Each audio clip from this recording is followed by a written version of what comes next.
S BP news daily ಎಕ್ಸ್‌ಪ್ರೆಸ್‌ಗೆ ಸ್ವಾಗತ. ಬಳ್ಳಾರಿ ಕಾಂಗ್ರೆಸ್ ಕಚೇರಿಯಲ್ಲಿ ಇಂದಿರಾ ಗಾಂಧಿ ಜಯಂತಿ ಆಚರಣೆ. ಬಳ್ಳಾರಿ ನಗರದ ಜಿಲ್ಲಾ ಕಾಂಗ್ರೆಸ್ ಕಚೇರಿಯಲ್ಲಿ ಭಾರತ ದೇಶದ ಮೊದಲ ಮಹಿಳಾ ಪ್ರಧಾನಿ ಶ್ರೀಮತಿ ಇಂದಿರಾ ಗಾಂಧಿ ಅವರ 107ನೇ ಜಯಂತಿಯನ್ನ ಆಚರಿಸಲಾಯಿತು. ನಗರ ಜಿಲ್ಲಾ ಕಾಂಗ್ರೆಸ್ ಸಮಿತಿಯ ಅಧ್ಯಕ್ಷ ಅಲ್ಲಂ ಪ್ರಶಾಂತ್ ಅವರ ಅಧ್ಯಕ್ಷತೆಯಲ್ಲಿ ನಡೆದ ಕಾರ್ಯಕ್ರಮದಲ್ಲಿ ಪಕ್ಷದ ಮುಖಂಡರು ಇಂದಿರಾ ಗಾಂಧಿ ಅವರು ದೇಶಕ್ಕೆ ನೀಡಿದ ಕೊಡುಗೆಗಳನ್ನು ಸ್ಮರಿಸಿದ್ದಾರೆ.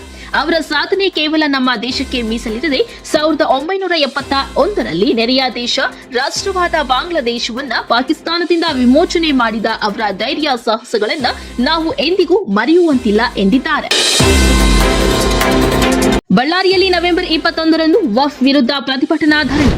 ಬಳ್ಳಾರಿ ನಗರದಲ್ಲಿ ರೈತರ ಮಠ ಮಂದಿರಗಳ ಆಸ್ತಿಗಳನ್ನು ವಫ್ ಎಂದು ಅಕ್ರಮವಾಗಿ ಮಾಡಿದ್ದರ ವಿರುದ್ಧ ನಮ್ಮ ಭೂಮಿ ನಮ್ಮ ಹಕ್ಕು ಎಂದು ನವೆಂಬರ್ 21ರ ನಾಳಿದ್ದು ಜಿಲ್ಲಾಧಿಕಾರಿಗಳ ಕಚೇರಿ ಮುಂದೆ ಧರಣಿ ಸತ್ಯಾಗ್ರಹ ಹಮ್ಮಿಕೊಳ್ಳಲಾಗಿದೆ ಎಂದು ಬಿಜೆಪಿ ಜಿಲ್ಲಾಧ್ಯಕ್ಷ ಅನಿಲ್ ನಾಯ್ಡು ಹೇಳಿದ್ದಾರೆ.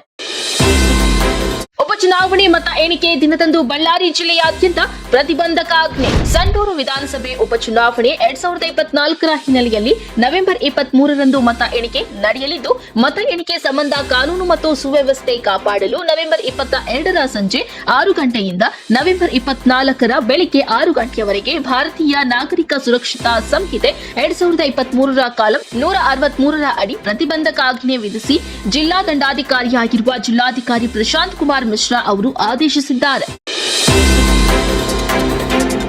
ಅಂಗನವಾಡಿ ಕಾರ್ಯಕರ್ತೆಯರನ್ನ ಸರ್ಕಾರಿ ನೌಕರರಾಗಿ ಕಾಯಂಗೊಳಿಸಿ ಎಂದು ತಹಸೀಲ್ದಾರ್ಗೆ ಮನವಿ. ಕೇಂದ್ರ ಸರ್ಕಾರವು ಅಂಗನವಾಡಿ ಕಾರ್ಯಕರ್ತೆಯರು ಮತ್ತು ಸಹಾಯಕಿಯರನ್ನ ಸರ್ಕಾರದ ನೌಕರರಾಗಿ ಕಾಯಂಗೊಳಿಸುವಂತೆ ಒತ್ತಾಯಿಸಿ ಸಿರುಗುಪ್ಪದ ಗ್ರೇಡ್ 2 ತಹಸೀಲ್ದಾರ್ ಅವರಿಗೆ ಅಂಗನವಾಡಿ ಕಾರ್ಯಕರ್ತೆಯರು ಮನವಿಯನ್ನ ಸಲ್ಲಿಸಿದ್ದಾರೆ. ಈ ಸಂದರ್ಭದಲ್ಲಿ ತಾಲೂಕು ಅಧ್ಯಕ್ಷರಾದ ಉಮಾದೇವಿ ಮಾತನಾಡಿ, ಕೇಂದ್ರ ಸರ್ಕಾರವು ದೇಶದಾದ್ಯಂತ ಅಂಗನವಾಡಿ ಕಾರ್ಯಕರ್ತೆಯರು ಮತ್ತು ಸಹಾಯಕಿಯರನ್ನ ಕ್ರಮವಾಗಿ ಹಾಗೂ ಗ್ರೇಡ್ 2 ಮತ್ತು ಗ್ರೇಡ್ 4 ಸರ್ಕಾರದ ನೌಕರರಾಗಿ ಕಾಯಂಗೊಳಿಸುವ ಕಾರ್ಯ ಬೇಗನೆ ಪ್ರಾರಂಭಿಸಬೇಕು ಎಂದು ಒತ್ತಾಯಿಸಿದ್ದಾರೆ.